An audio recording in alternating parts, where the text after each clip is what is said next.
Et salut, nous voilà pour une nouvelle vidéo. J'espère que vous allez bien, que vous passez un bon moment, une bonne soirée, que vous allez passer un bon week-end. Ça, il faudra me le dire tout à l'heure en commentaire en bas dans la description de la vidéo. En attendant, moi, je vais vous montrer aujourd'hui les trois petits juvéniles Coleoniatus radiatus, donc les deux naturels et l'autre qui est aussi naturel de toute façon, mais qui est de mutation génétique albinos, que j'ai failli jamais pouvoir vous montrer. Elle se porte à merveille, je vais vous montrer ça tout à l'heure. Je vais vous remontrer aussi la beauté bleue du Vietnam et ma nouvelle tortue qui est toujours en vie et qui se porte pour l'instant très très bien. Même si je vous l'ai déjà montré dans plusieurs vidéos, je préfère vous faire un petit récapitulatif au niveau de l'incubateur pour les Python Rhésus. Alors là, de toute façon, je suis toujours chaque année en train de modifier l'incubateur. Là, nous avons un... Alors, c'est le reptile temps, donc c'est un thermostat de Zomed. Et en fait, ce que j'aime bien sur ce thermostat, c'est à roulette. Et puis, contrairement à l'autre thermostat qu'on retrouve souvent, le thermostat qui permet d'avoir une multiprise dessus. Merde, je sais plus c'est lequel. Les microstats climat. En fait, bon, celui-là aussi, il permet d'avoir deux prises. On peut en brancher une ici, on peut en brancher une ici. Du moment que vous n'avez pas de prise de terre, vous pouvez brancher des prises. Donc, en fait, ce thermostat pour les incubateurs, ben, je le trouve un peu plus précis. Pas au niveau de la roulette, mais une fois que les températures sont bonnes, que le thermostat est programmé, on arrive vraiment à avoir la température souhaitée dans l'incubateur. Pour les œufs de Python Rhésus, la température doit être entre 30 et 33 degrés, donc j'essaie toujours d'être à 31 degrés et demi, à peu près. Nous allons ouvrir l'incubateur. Alors l'incubateur toujours dans le même style que je fais d'habitude, avec toujours chaque année, comme je viens de le dire, des petites modifications. Là nous avons toujours une vitre qui est, je ne sais pas si vous allez le voir, la vitre elle est inclinée. Alors là en fait avec un cutter j'ai coupé le polystyrène pour avoir pour que la vitre puisse reposer en fait à ce niveau là. Et ici elle est contre la boîte de ponte. Alors on enlève la vitre. Voilà, le fait d'incliner la vitre, ça vous permet avec la condensation d'avoir l'eau qui glisse, qui s'écoule le long de la vitre et qui tombe dans la vermiculite au fond. Si vous mettez un couvercle plat, vous avez de fortes chances que l'eau, ça condense, donc l'eau se pose sur la vitre, ça fait des grosses gouttes qui tomberont sur les œufs. Si les œufs touchent l'eau, il se pourrait que ça pourrisse très rapidement. Alors je vous conseille sérieusement de mettre un couvercle incliné ou comme moi j'ai fait par exemple une vitre inclinée. Au niveau de la vermiculite, nous sommes donc tout ce qui est vermiculite. Vous pouvez utiliser de la vermiculite, vous pouvez utiliser de la perlite, vous pouvez utiliser de la sphaigne. Le but c'est que ça soit très humide mais pas détrempé de façon à que ça ne pourrisse pas les œufs s'ils sont posés à même le substrat. Moi personnellement je prends toujours de la vermiculite ou de la perlite ou de temps en temps même un mélange de perlite et de vermiculite. Et là, j'ai pris ces grilles-là. Alors, ce sont des grilles que j'ai eues à mon ancien boulot, là où j'étais avant. C'est des grilles, en fait, qui sont tout simplement en aluminium. Donc, l'aluminium, ça ne rouille pas. Ce qui me permettra de poser les œufs directement sur les grilles. Pour pas qu'ils soient en contact même par rapport au substrat. On appelle ça la méthode sèche. C'est-à-dire qu'il y aura les conditions d'incubation. Les œufs seront toujours avec une hygrométrie. Donc l'hygrométrie, c'est l'humidité dans l'air. Alors il y aura toujours l'hygrométrie de 100%, donc de 90 à 100% dans l'air, donc l'humidité dans l'air, mais les œufs ne seront jamais au contact de l'eau. La sonde du thermostat avec la sonde d'un thermomètre reliés ensemble pour qu'il y ait vraiment le thermostat réglé par rapport à votre thermomètre pour être sûr d'avoir les bonnes températures. Là, j'ai mis directement de la poche poubelle avec en dessous l'eau et un câble chauffant que je mets directement dans l'eau. Vous pouvez mettre, mettons, un appareil qui chauffe l'eau comme vous avez pour aquarium. Le problème, c'est que vous le réglez, c'est directement thermostaté. Donc, vous le réglez, mais à la température de l'eau. La température de l'eau ne veut pas dire que les œufs seront à la même température. C'est pour ça que moi, j'utilise un thermostat vraiment avec la sonde dans le bac de ponte. Les œufs, dans les dernières semaines, produisent de la chaleur. Ce qui fait que si vous chauffez l'eau en dessous et que vous avez réglé un thermostat par rapport à la température de l'eau, la température intérieure de la boîte de ponte ne sera pas la même vers les derniers jours. Je vous conseille vraiment d'avoir un thermostat branché par rapport à la sonde du thermostat branché par rapport à la boîte de ponte là où se trouvera les œufs pour être sûr que vous ayez une température par rapport aux œufs. Si vous avez des questions, vous pouvez toujours les mettre en commentaire par rapport à la chaîne YouTube ou sur ma page Facebook. Comme je vous l'ai dit, le but principal, voilà, c'est d'avoir les œufs à bonne température avec les bonnes conditions. C'est pas compliqué, il vous faut entre 90 et 100% d'humidité et une température entre 30 et 33. Après, vous vous débrouillez comme vous voulez du moment que les œufs ne touchent pas l'eau. Ça, c'est les 3 petits donc, que j'ai réussi à faire éclore chez les Coleonatus radiatus. Alors, tout simplement, ce sont plus ou moins des Elaphes radiata, serpents asiatiques, donc des couleuvres asiatiques. Alors là, quand c'est comme ça, de toute façon, à bien vaporiser. Parce que c'est des espèces qui aiment vraiment beaucoup l'eau, l'humidité. Surtout quand elles sont petites, elles sont très sujettes à la déshydratation. Tous les jours ou tous les 2 jours, suivant l'humidité qu'il y a, je vaporise abondamment.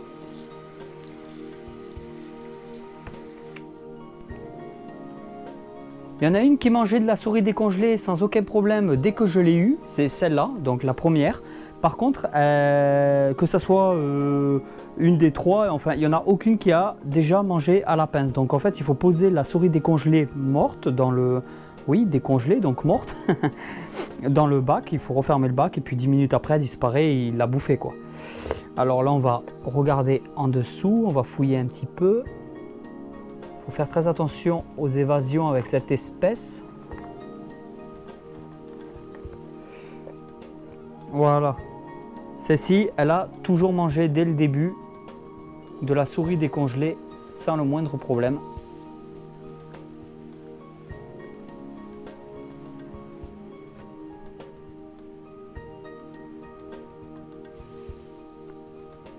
Donc elles sont toutes réservées. Alors elle en est à 11 repas. Celle-ci, elle en est à 9 repas. J'ai dû la démarrer avec j'ai dû la démarrer moi par gavage pour qu'elle puisse manger. Quand je vous en avais déjà parlé dans une vidéo, je ne vous montrerai pas comment il faut faire parce que là il y a de la méthode et beaucoup, je suis sûr, de personnes en regardant la vidéo abuseraient du gavage pour, mettons, des pitons Régis qui en auraient pas forcément besoin. Que là j'ai pas le choix parce que de la couleuvre ça mange, surtout juvénile, ça mange quand même assez fréquemment et je pouvais pas me permettre une couleuvre qui sort de l'œuf d'attendre un mois avant de la nourrir, elle aurait crevé. Éclat de coco, aucun risque d'occlusion intestinale. Elle est ici. Voilà. Donc pour l'instant je les ai pas sexés. Je vais encore attendre un petit peu, je ne suis pas pressé pour les sexer. De toute façon, lors de la vente, ils seront sexés.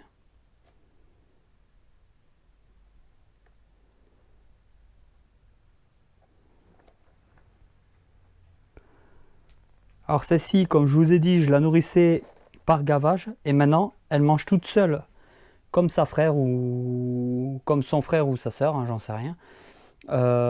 Mais toujours pareil, de la souris décongelée qu'il faut poser. Et 10 minutes après, il a bouffé, quoi.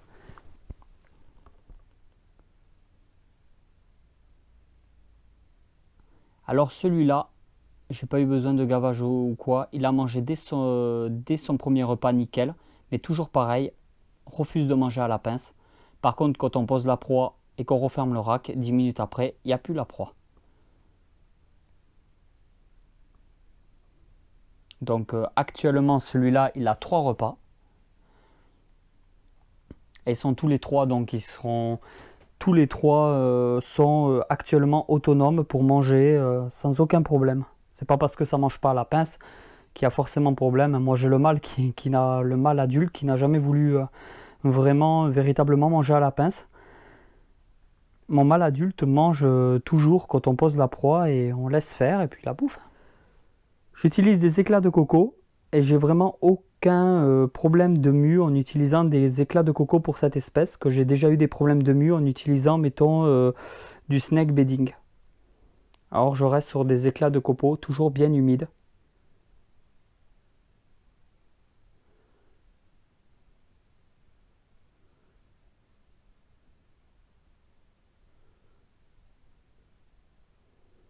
Ils ne sont pas réellement agressifs. Il y a toujours ce petit instinct, ce comportement sauvage qui restera.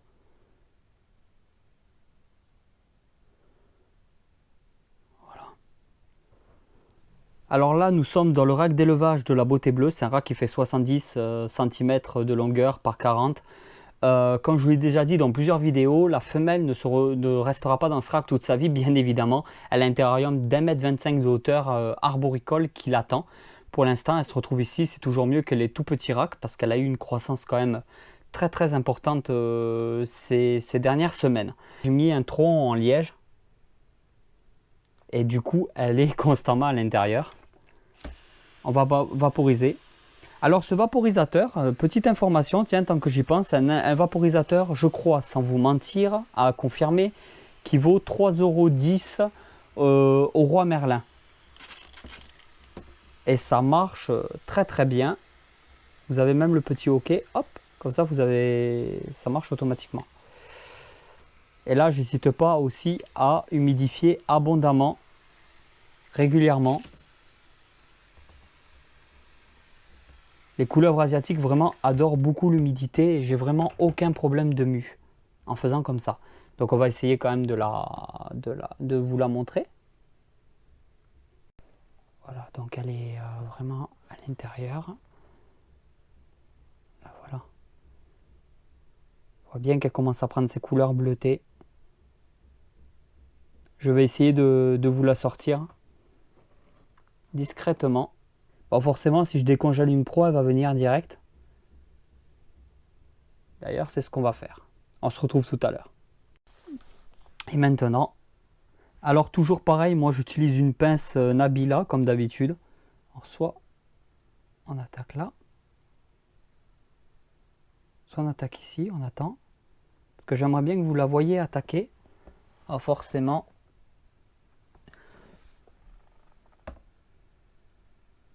elle est tellement rapide que...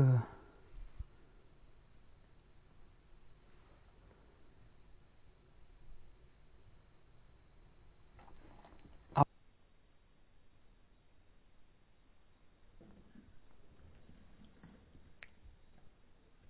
Voilà. Voilà, vous pouvez bien la voir.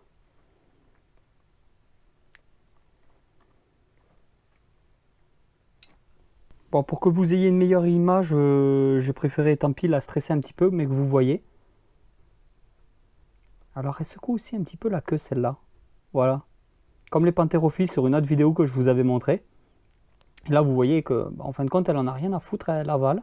On va voir par rapport à la caisse. C'est vrai qu'elle a grandi et qu'elle méritait d'avoir un espace un peu plus grand. Et il me tarde vraiment qu'elle grandisse beaucoup pour la mettre dans son grand terrarium.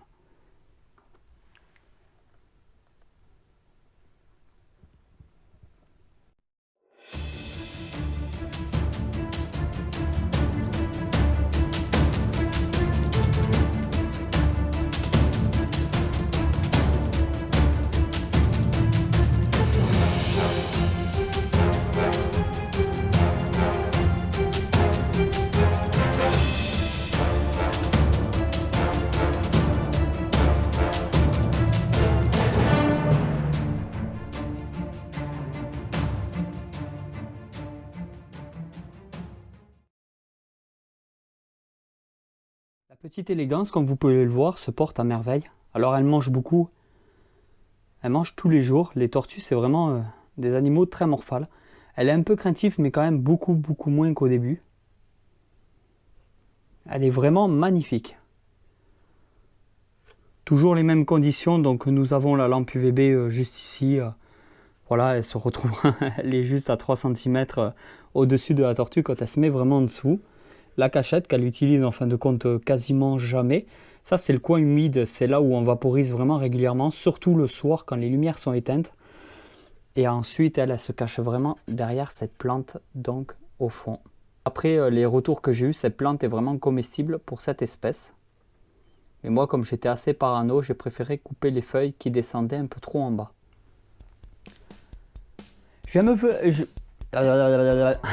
J'aimerais vous proposer quelques vidéos de temps en temps dans la semaine. Je vous en avais déjà parlé, vous m'avez déjà dit en commentaire ce que vous en pensiez, tout ça.